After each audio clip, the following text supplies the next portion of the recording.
2022 চনৰ 13 ছেপ্টেম্বৰ মঙলবাৰে টুইটাৰ যোগে অনন্য সফলতা লাভ কৰিছে বিৰাট কোহলীয়ে। তেওঁ বিশ্বৰ প্ৰথমজন ক্ৰিকেটাৰ যাৰ টুইটাৰত ফলোৱাৰৰ সংখ্যাই 50 কোটি অতিক্ৰম কৰিছে।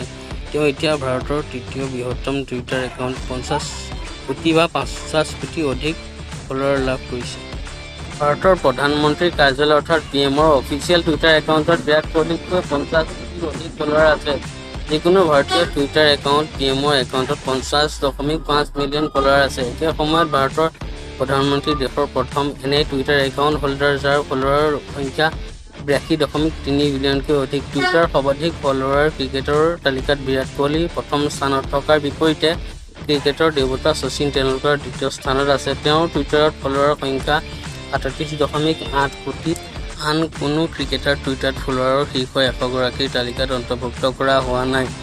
এনে অৱস্থাত ক্ৰিকেটৰ জগতখনৰ ভাৰতৰ টুইটাৰৰ একপক্ষীয় সফলতা। বন্ধুসকল, ভিডিঅ'টো ভাল পালে লাইক কৰিব, শ্বেয়াৰ কৰিব আৰু চেনেলটো ছাবস্ক্ৰাইব কৰিব।